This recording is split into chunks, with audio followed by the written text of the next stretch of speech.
Silks శ్రీరస్తు శుభమస్తు sale ప్రతి 25,000 రూపాయల కొనుగోలుపై ఒక గోల్డ్ కాయిన్ ఉచితం. Show no filter with Shiva అంటే నేను ఫిల్టర్ లేకుండా క్వశ్చన్స్ అడుగుతా, నువ్వు ఫిల్టర్ లేకుండా సమాధానం చెప్పాలి.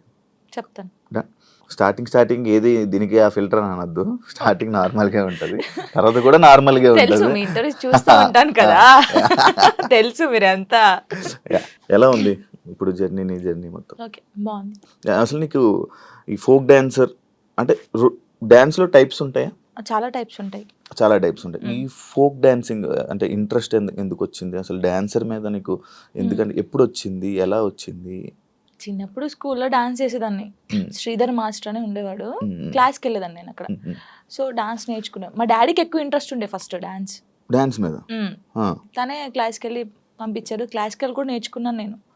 క్లాసికల్ చేశాను. తర్వాత నార్మల్గా ఉంటాయి కదా మన ఊర్లలో ఏం చేస్తారు, కాంపిటీషన్స్ పెడతారు, అలాగే చేసేదాన్ని ఎక్కువ కాంపిటీషన్స్.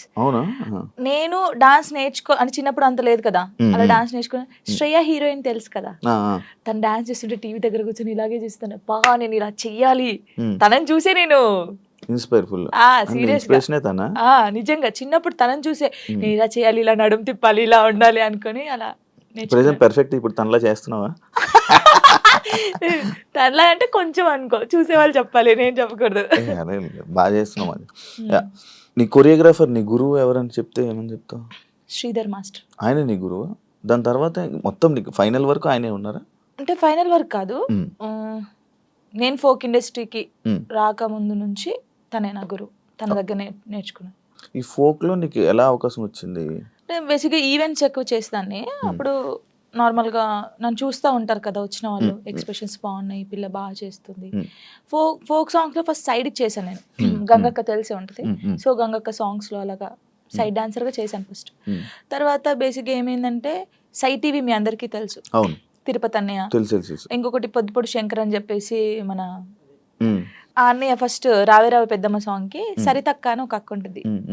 తనకు కాల్ చేసి నీ డాన్స్ బాగా నచ్చిందే, వాళ్ళు నిన్ను అడుగుతున్నారంటే ఫస్ట్ కోరియోగ్రఫీ ఫస్ట్ యాక్టింగ్ చేసింది అదే సాంగ్ రావే రావే పెద్దమ్మ. తర్వాత సై టీవీలో దందన సాంగ్ అందరికీ తెలుసు. ఈ రెండు సాంగ్స్ తోనే అందరికి తెలిసిపోయాను. ఇంకా స్టార్ట్ అయిపోయింది అక్కడ నుంచి. ఇప్పుడు ఒక సాంగ్ ఉంటే సాంగ్ వినాలనుకుంటుంటారు కొంతమంది, డాన్స్ చూస్తుంటారు. అంటే ఫోక్ అనగానే విలేజ్ సైడ్ కానీ మాస్ పీపుల్ కానీ ఎక్కువ చూస్తూ ఉంటారు కదా.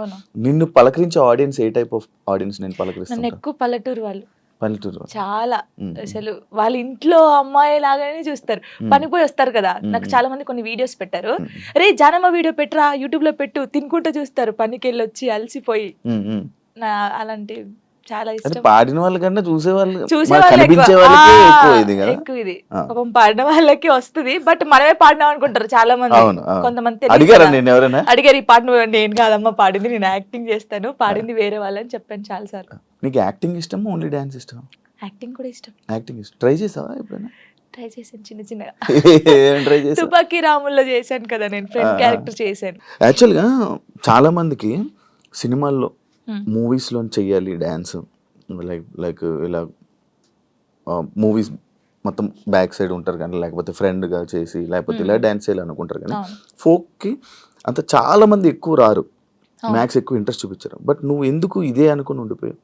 అంటే నేను బేసిక్గా ఇప్పుడు తెలంగాణ అమ్మాయి అని అంటారు కదా, నేను తెలంగాణలో ఉన్నాను కాబట్టి నేను దానికి అయిపోయాను. ఇంకా నేను తెలంగాణ అమ్మాయిలాగానే ఉండాలి, నేను తెలంగాణ అమ్మాయిలాగానే పేరు తెచ్చుకోవాలి, ఇది అంటే మూవీస్ లో చెయ్యాలి అని ఎవరికైనా ఉండిద్ది. కానీ మూవీస్ లో కూడా ఈ తెలంగాణ సాంగ్స్, స్పెషల్ సాంగ్స్ ఉంటాయి కదా, ఫోక్ సాంగ్స్.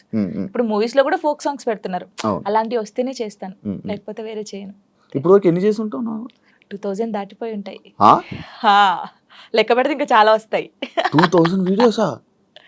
అవును. బాగానే సంపాదించావు. ఓయమ్మా, సంపాదించడం ఎక్కడ అంటే, ఇప్పుడు ఫస్ట్ స్టార్టింగ్ ఇంత, సెకండ్, థర్డ్, ఫోర్త్, అంతే, మరీ ఇంత కాదు. ఎంత నుంచి స్టార్ట్ చేసావు? నార్మల్ గా చెప్పకూడదు. నార్మల్ గా అంటే నేను ఈవెంట్ స్టార్ట్ చేసినప్పుడు 1500 నుంచి స్టార్ట్ చేశాను. 1500, 1000 రూపీస్ నుంచి స్టార్ట్ చేసి ఇప్పుడు 20,000 అనుకోండి ఒక సాంగ్ కి. నార్మల్ గా చెప్తున్నాను. త్రిబుల్ వేసుకోండి. ఇది త్రిబుల్ లేదు. ఫోక్ సాంగ్స్ కి నేర్పించే కొరియోగ్రాఫర్స్ నార్మల్ గా సాంగ్స్ కి కొరియోగ్రాఫర్ కి తేడా ఉందా? ఏం తేడా? వాళ్ళు ఇది చేయగలరా?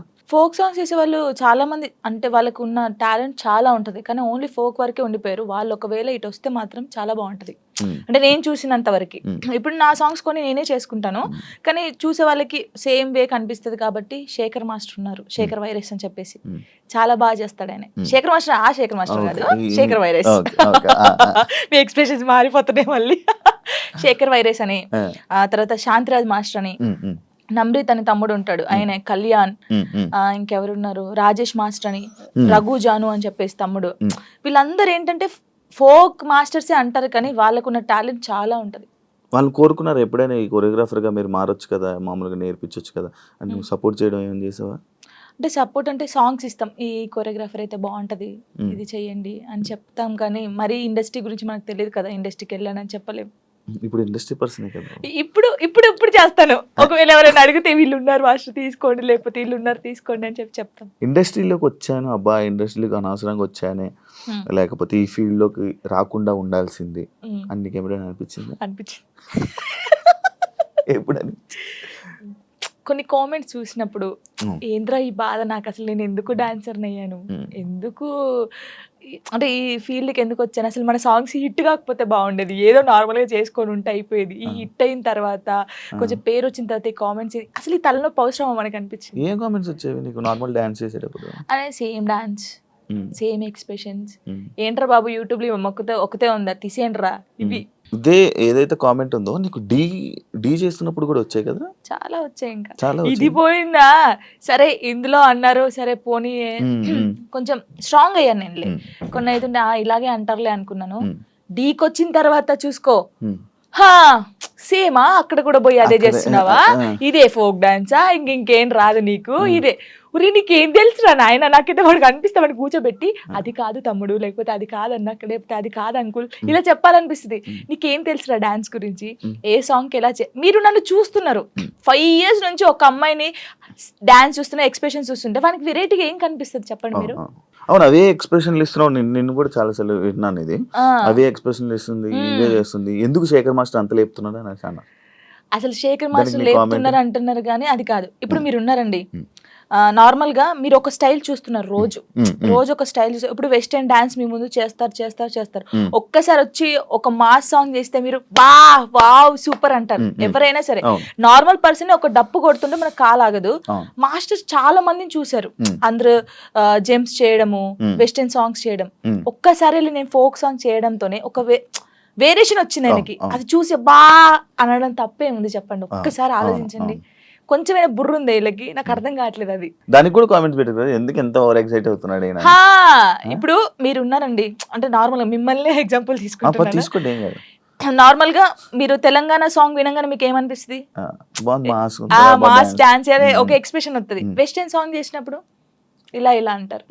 వేరియేషన్ ఉంటది కదా. మాస్టర్ అన్ని చూసి ఒకటేసారి ఫోక్ సాంగ్ వచ్చి నేను చేయడంలో, అంటే నార్మల్ సాంగ్ కి నువ్వు అదే ఎక్స్ప్రెషన్ ఇస్తున్నావు, అదే వాళ్ళు అంటున్నారు కానీ నిజంగా వాళ్ళు టీవీలో చూడకన్నా నా లైవ్ లో నా పర్ఫార్మెన్స్ చూస్తే వాళ్ళే క్లాప్స్ కొడతారు. అంతేనా? పక్కా కొడతారు. ఇప్పుడు లైవ్ లోకి వచ్చి చూడు అలా నేను చెప్తున్నాను వాళ్ళకి. నన్ను చూసి 5 years నుంచి ఉంటున్నాను, ఫోక్ సాంగ్స్ అవే చేస్తున్నాను కాబట్టి వాళ్ళు ఊకే నా ఫేస్ చూసి ఇదే ఎక్స్ప్రెషన్స్, సేమ్ ఎక్స్ప్రెషన్. కానీ సగం మంది అలా అంటారు కదా, సగం మంది మెచ్చుకునే వాళ్ళు ఉన్నారు. జానుకి ఫేమస్ అయిపోయాక ఇది వచ్చేసాక యాటిట్యూడ్ ఎక్కువ, పొగరు ఎక్కువ అనే వాళ్ళకి అసలు నాకు పొగరు ఉండదు, ఫస్ట్ యాటిట్యూడ్ ఉండదు. నేను అందరితో చాలా కలిసిపోయి ఉంటాను. నాతో జర్నీ చేస్తే తెలుస్తుంది. ఇప్పుడు దూరం నుంచి చూసి జడ్జిమెంట్ చేయడం వేరు. నాతో నిజంగా ఒక 1 day వచ్చి 5 minutes చాలు నాతో మాట్లాడితే వాళ్ళకి అర్థమైపోతుంది నేను ఏంటనేది. చాలా మంది నాతో అన్నారు కూడా, ప్రొడ్యూసర్స్ కూడా, మీకు చాలా పొగరు ఉంటుంది అంట అమ్మో మీతో మాట్లాడంటున్నారు. షూటింగ్ వచ్చిన తర్వాత సారీ జానమ్మ అని ఇలా దండం పెట్టి చెప్పిన వాళ్ళు ఉన్నారు. ఉండదు, అసలు ఉండదు. అసలు ఉండదు. యాటిట్యూడ్ ఎప్పుడు ఉండాలి? సందర్భం బట్టి ఉండాలి. ఎప్పుడు పడితే అప్పుడు ఉండదు. కొంచెం అంటే ఒకవేళ వేరే రకంగా, ఒకవేళ నన్ను ఎవరైనా అన్నప్పుడు మంచి రకంగా అన్నప్పుడు అప్పుడు వాళ్ళకి మాట్లాడేటప్పుడు యాటిట్యూడ్ వస్తుంది. నేను ఇది కాదు అలా వస్తుంది కొంచెం, అంతే. ఎందుకు యాటిట్యూడ్, ఎందుకు పొగరు అవసరం లేదు. ఈ రోజు ఇంత ఉందాం, తర్వాత ఇంత అవుతాం, కానీ మనమైతే ఎప్పుడు అలాగే ఉండాలి. అది నమ్ముతాను నేను. ఎలా ఈటీవీ వాళ్ళు నిన్ను ఎలా కాంటాక్ట్ అయ్యారు, ఎందుకు కాంటాక్ట్ అయ్యారు? మనకి ఎందుకు కాంటాక్ట్ అయ్యారో తెలియదు. మనకు కాల్ వచ్చింది. Yeah, కాల్ వచ్చినప్పుడు నేను బయట ఉన్నాము, hmm, టూర్కి వెళ్ళి ఉండి 24th అన్నారు. అప్పుడు ఒక డేట్ చెప్పారు. సారీ అండి నేను రాలేను, నేను టూర్కి వచ్చాను, నేను రావడానికి కుదరదు, ప్రాక్టీస్ కూడా ఆ టైంలో చేయలేను కదా అని చెప్పేసి వదిలేసాం. సరే అండి ఓకే అని కట్ చేశారు. మళ్ళీ నేను హైదరాబాద్ వచ్చిన తర్వాత మళ్ళీ కాల్ వచ్చింది. లేదండి మీరు కంపల్సరీ కావాలి అని అన్నారు. ఓ నీ అమ్మ, మళ్ళీ వచ్చింది కదా, మంచి ఛాన్స్ కదా, మన డాన్స్ కూడా మన టాలెంట్ అనేది అక్కడ చూపించచ్చు కదా అని చెప్పేసి ఓకే అని చెప్పాను. ఆఫీస్కి వెళ్ళాను. డాన్సర్ టోనీ ఎలా పరిచయం మీ ఇద్దరికి? అంటే నార్మల్గా మాది గోదావరికని కదా కాలనీ, అవును. వాళ్ళది కూడా గోదావరికని. నార్మల్ తను డాన్సర్, నేను డాన్సర్. అక్కడ ఉండేవాళ్ళు రవి అన్నయ్య అని చెప్పేసి వీళ్ళందరూ ఏం చేసేవాళ్ళు అంటే, ఒరే నీ కరెక్ట్ పర్సన్ అంటే టోనీరా, ఇలా బాగుండేది, మీ ఇద్దరు పేరు చాలా బాగుంటది అని చెప్పేసి చెప్పేవాళ్ళు. ఎవరు ఈ టోనీ ఇలా బాగుంటది అని తర్వాత పరిచయం అయింది. పరిచయంలో కలవక ముందే మీకు అందరు అనేవాళ్ళ? అందరూ అనేవాళ్ళు అక్కడ ఉండేవాళ్ళు. అంటే నేను చాలా అప్పుడు ఇంకా స్పీడ్ చేసేదాన్ని అనమాట డాన్స్. సో తన స్పీడ్ కి నీ స్పీడ్ కి చాలా బాగుంటదిరా అని చెప్పేవాళ్ళు. మా ఫ్రెండ్ రా డాన్స్ పేరుగా బాగుంటది అంటే నిజం పేరు అనేసుకున్నావా? అలా ఏం కాదు కానీ ఎవరైనా అనుక అప్పుడు పరిచయం అయిన తర్వాత అలా పరిచయాలు అయ్యి అలా లవ్ అయ్యి పెళ్లి జరిగింది. ఎన్ని ఇయర్స్ లవ్ చేసుకున్నారు నార్మల్గా? నా 8th క్లాస్లో అనుకుంటా. 2 years అయిందా మొత్తం? 2 years 2 years love, 3rd year లో పెళ్ళి అయిపోయింది. మరి ఇంత లవ్ చేసుకున్నారు కదా, బ్రేకప్ అవ్వడానికి ఎందుకు రీజన్? అంటే 3 years లవ్, సడన్ గా ఒక రోజులో బ్రేకప్ ఎందుకు? అలా ఒక రోజులో కాలేదు, అది కొన్ని సిచ్యువేషన్ ఇంకా అలా జరిగిపోయింది. ఫీల్ అయ్యావా అనవసరంగా వదిలేసాను అని? అనవసరంగా వదిలేసానని కాదు కానీ బాధపడ్డాను. చాలా రోజులు బాధపడ్డాను. అరే ఇలా కాకుంటే బాగుండేది, ఇద్దరం బాగుండే వాళ్ళం కదా, అలా బాధపడ్డాను. అంటే మీ మాటలు వింటుంటే ఎవరి తప్పు లేదు. దిష్టి కొట్టింది మాకు బాగా. అదే అంటే దిష్టి తగులుతూ విడిపోతారా? నిజంగా విడిపోతారు. ఫ్రెండ్షిప్ అయినా ఏదైనా సరే మన మీద కళ్ళు పడ్డాయి అనుకో విడిపోతాను. నమ్ముతారా ఇది? నమ్ముతాను, నేను చాలా నమ్ముతాను. ఇంకా నాకు జరిగింది కాబట్టి నేను నమ్ముతాను. దిష్టి వల్లే విడిపోయింది. ఇప్పుడు తమిళ పెట్టండి, దిష్టి వల్ల విడిపోయిన వీళ్ళిద్దరు ఎందుకయ్యా సామి ఇదంతా నాకు అనిపిస్తుంది ఇప్పుడు. ఏమైనా స్ట్రగుల్స్ ఫేస్ చేసావా విడిపోయినాక? లైక్ పెళ్ళి అయ్యాక కానీ లేకపోతే విడిపోయాక కానీ?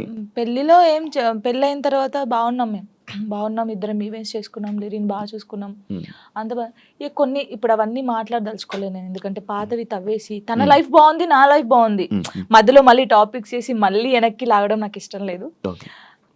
తర్వాత పెళ్ళి అంటే ఇంకా అయిపోయిన తర్వాత, గొడవ అయిపోయిన తర్వాత చాలా మంది చాలా రకాలుగా మాట్లాడారు నన్ను.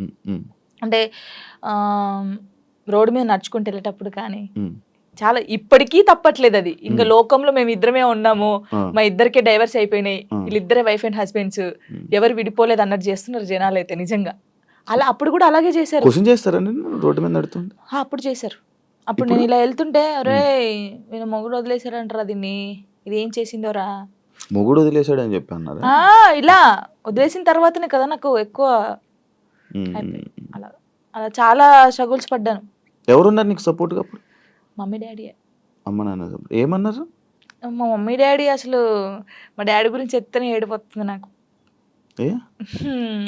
అంటే మా డాడీ ఎలా అంటే, వీళ్ళకి ఎలా ప్రేమ చూసుకోవాలో తెలియదు మా మమ్మీ డాడీకి. ఫస్ట్ ఆఫ్ ఆల్ మా డాడీ గురించి నేను ఎప్పుడు ఎక్కడ మాట్లాడలేదు. ఇక్కడ అంటే అందరూ లవ్ యూ డాడీ, ఇప్పుడు ఈ జనరేషన్ లో అప్పుడు వాళ్ళకి తెలియదు. ఇప్పుడు మనం ఏడ్చినా ఎందుకు ఏడుస్తున్నావు, ఇది కావాలా, ఇట్లా.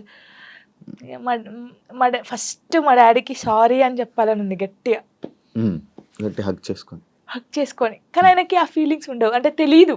చెప్పినా కూడా ఎందుకు ఏడుస్తుందో అంటాడు. మా మమ్మీ కూడా అంతే. నేను లవ్ మ్యారేజ్ చేసుకొని వెళ్ళిపోయినప్పుడు కూడా చిన్న మాట అనలేదు నన్ను, చిన్న మాట. ఎందుకు చేసుకున్నావు ఆయన అడగలేదు. మేమిద్దరం కలిసి ఇంటికి వెళ్ళినప్పుడు సారీ డాడీ అని చెప్పి ఇంట్లోకి వెళ్ళిపోయాం అంతే. ఎంత బాగా చూసుకున్నాడు మా ఇద్దరిని తెలుసా, ఇంత మాట కూడా అనలేదు ఎప్పుడు. నాకు ఆయన వద్దు డాడీ అన్నప్పుడు ఏమనలేదు, మళ్ళీ కావాలి డాడీ అన్నప్పుడు ఏమనలేదు. నిజంగా మా డాడీ దొరకడం నాకు చాలా అదృష్టం. ఆయన గురించి ఎప్పుడు ఎక్కడ మాట్లాడలేదు నేను, ఫస్ట్ టైం మాట్లాడుతున్నాను. ఐ లవ్ యూ డాడీ అంతే. అంటే ఒక అమ్మాయికి ఒక డాడీ సపోర్ట్ ఎంత ఉండాలో కానీ నాకు మా డాడీ ఫ్రెండే. ఇద్దరం కూర్చుంటాం, మాట్లాడుకుంటా ఉంటాం బాగా. రాత్రి కూర్చుంటారు డాడీ తాగుతా ఉంటాడు, నేను పోస్తా అదే ఉంటాను. అదే సిట్టింగ్ వేసుకొని కూర్చొని మంచిగా మాట్లాడుతుంటారు. మాట్లాడుతా ఉంటాను. మా డాడీ నాకు ఎప్పుడు ఫోన్ చేయడు, మా మమ్మీ డాడీ అసలు నాకు ఫోనే చేయరు. ఒక అమ్మాయిగా బయటికి ఇంత తిరుగుతానా అంటే వాళ్ళకి తెలియదు ఏం చేస్తున్నావు, ఎక్కడున్నావు, అయిపోయింది, అసలు ఫోనే ఉండదు. వెళ్ళింది చేసుకుని వస్తారు, తనకు తెలుసు. తనకు తెలుసు 3 monthsకి ఒకసారి మా డాడీ ఫోన్ చేస్తే ఏడుస్తాను ఫుల్, స్క్రీన్ షాట్ పెట్టి స్టేటస్ పెడతాను, మా డాడీతో ఇంతసేపు మాట్లాడాను. మొన్న నార్మల్గా ఏడుపు వచ్చేస్తుంటుంది నార్మల్గా, లేకపోతే ఒక టాపిక్ ఇక్కడ పెయిన్ ఉంటది కదా, ఇప్పుడు డాడీ గురించి తీసినాకనే పెయిన్ వచ్చింది. మా డాడీతో నేను అంత ఉన్నాను, మా డాడీతో టైం స్పెండ్ చేయలేకపోతున్నాను. నాకు మా డాడీ లిరి చాలా, వీళ్ళిద్దరు పేరు ఎత్తే నేను ఏడ్ చేస్తాను ఫస్ట్. మీ అబ్బాయి అంత ఇష్టమా మీ అబ్బాయి అంటే? చచ్చిపోతాను వాని కోసమే బతుకుంది నేను. ఇప్పుడు కొన్ని రోజులు అయిన తర్వాత మీ అబ్బాయిని పంపించాలి, నాన్న దగ్గర పంపించాలి అని అంటే పంపించరు. అంటే యాక్చువల్ లా ప్రకారంగా నార్మల్గా కొన్ని ఇయర్స్ అమ్మ దగ్గర, ఇన్ని ఇయర్స్ అని అమ్మ దగ్గర ఉండాలి అని చెప్పి. మీరు అలా అంటే నాకు గుండె అయిపోతుంది. లేదు జనరల్గా అడుగుతున్నా. లిరి వెళ్ళడు, అమ్మ కాడే ఉంటా అని చెప్తాడు. షూర్ నేను ఉంటును, సపరేట్ గా మనతో మీరు మాట్లాడండి, వాడు చెప్పేస్తాడు, వెళ్ళడాడు. అంటే అబ్బాయి ఇష్టం, అబ్బాయి ఇప్పుడు నా ఇష్టం లేదు తన ఇష్టం లేదు, వాళ్ళు ఇదిగా అడుగుతారు కదా, మా మమ్మీని వదిలిపెట్టి రానని చెప్తాడు. ఇప్పుడు హ్యాపీయా మొత్తం అంతా, మీ అబ్బాయి మీరు అంతా హ్యాపీ? మేమిద్దరం చాలా హ్యాపీగా ఉన్నాం. అవును, యాక్చువల్లీ పేరెంట్స్ మధ్య జరిగినవి పిల్లలకి చెప్పకూడదు, ఎందుకు వాళ్ళని ఇబ్బంది పెట్టడం అనేసి నార్మల్గా అనుకుంటుంటారు బయట, నార్మల్గా జనరల్గా. నేను ఒక దాంట్లో నేను చూసిన దాంట్లో మీరు చెప్పారు, నాకు జరిగిన లైఫ్లో ప్రతి ఒక్కటి నేను మా అబ్బాయితో షేర్ చేసుకుంటానని చెప్పడం జరిగింది. కరెక్ట్ అనుకుంటున్నారా? కరెక్టే, ఎందుకంటే ఇప్పుడు ఫాదర్ మదర్ ఉన్నప్పుడు ఆ పిల్లలకి అవి తెలియకూడదు.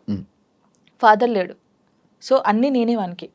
నేనైనప్పుడు నా లైఫ్లో ఏం జరుగుతుందో వానికి ఒక్కనికే తెలియాలి, ఎవరికి తెలియకూడదు. ఇప్పుడు వాడు అబ్బాయి అండి, నార్మల్గా చెప్తున్నాను, వాడు ఇంకొక 5 years అయితే పెద్దగా అవుతాడు. పెద్ద అయిన తర్వాత బయటికి వెళ్తాడు, జనాల గురించి తెలిసిందే కదా, ఎవడో ఒక మాట అంటాడు, అప్పుడు వీనికి ఏం తెలియదు అనుకో, వాడు వచ్చి నన్ను క్వశ్చన్ వేస్తాడు, అమ్మ వాళ్ళు ఇలా అంటున్నారు ఏంటమ్మా అని. వీనికి అన్నీ తెలిసాయి అనుకో, మా మమ్మీ గురించి నాకు తెలుసురా, మీరేంట్రా అనేది, వెళ్ళండి రా అంటాడు. దానికి దీనికి ఎంత ఉంది? సో నా కొడుక్కి నా లైఫ్లో ఏం జరిగింది, ఏం జరగబోతుంది అన్నీ తెలియాలి. నేను వానికి అన్ని షేర్ చేసుకో, నాకెవరున్నారు ఇంకా షేర్ చేసుకోవడానికి, వాడు ఒక్కడే ఉన్నాడు. సఫర్ అవ్వడా అసలు వాడు నాకు ధైర్యం చెప్తారు తెలుసా, అవునా? చాలా లిరిని చూస్తే మీరు అలా ఉన్నారు కానీ చాలా మెచ్యూరాడు, చాలా. మీ తెలివితేటలు ఎక్కువ వచ్చినట్టు బాగా. అసలు వాడు వానితో మాట్లాడితే మీకు అర్థమవుతుంది, అంత బాగా మాట్లాడతాడా? అంత బాగా మాట్లాడతాడు, నాకు ధైర్యం చెప్తాడు. నేను ఏడుస్తే, ఎందుకు ఏడుస్తారా అలా, ఇంకా మరి బాధ వచ్చినప్పుడు ఎవరికి షేర్ చేసుకోవాలి. ఇప్పుడు బయటికి వెళ్తాం, షూట్స్ చేస్తాం, కొందరు మంచిగా మాట్లాడతారు, కొందరు చెడుగా మాట్లాడతారు. అట్లా మాట్లాడినప్పుడు ఇంటికి వెళ్తాను, వాడిని చూడగానే ఏడుపు వస్తుంది, గట్టిగా పట్టేసుకొని డాడీ ఇలా అన్నారా ఈ రోజు నన్ను, అన్నీ చెప్తాను శివ గారు తెలుసా, నేను ప్రతి పిన్ టు పిన్ చెప్తాను వానికి. నేను నాకు ఎవరైనా ప్రపోజ్ చేసినా, ప్రపోజ్ చేశారు రలీరి నాకు అని చెప్తాను నేను, సీరియస్ గా. ఎవడాడు అంటాడు, ఎవడాడు అంటాడు, నాకు నచ్చలేదు రలీరి అని చెప్తాను నేను. ఉండేలే అప్పుడు, చెప్పకూడదు పేరు, నార్మల్ గా అంటే ఎవరికైనా ఉంటారు, నేను కూడా మనిషినే కదా, నాకు కూడా క్రష్ ఉంటారు. నాకు అనుష్క అంటే క్రష్, హీరోయిన్ మీరు హీరోయిన్ క్రష్ చేసి, నార్మల్ గా ఒకరంటే ఇష్టం ఉండే, అంటే వాళ్ళతో ఎప్పుడు మాట్లాడలేదు, నేను వాళ్ళని ఎప్పుడు కలవలేదు, ఎప్పుడు చూడలేదు, కానీ బట్ కొన్ని వీడియోస్ చూసిన తర్వాత వాళ్ళ క్యారెక్టర్ నచ్చి కొంచెం ఇష్టపడ్డాను. ఇప్పుడు ఇది చెప్పారా మీ అబ్బాయికి? చెప్పాను, ఒరే వాళ్ళ క్యారెక్టర్, ఓ అవునా, ఓకే ఓకే. కన్వే చేశారా ఆయన దాకా? చెప్పాను ఆయనకి, అబ్బాయికా చెప్పలేదు, చెప్పాలని లోపు పెళ్లి అయిపోయింది. సీరియస్ గా ప్రామిస్ ఇది పెళ్లి అయిపోయింది. అయ్యో దేవుడా పెళ్లి అయిపోయిందా, ఓకే పర్లేదులే, చూసుకుంటున్నారు కదా వీడియోస్, ఓకే ఫైన్, ఇష్టం కదా చూస్తూ ఉందాంలే అలాగా.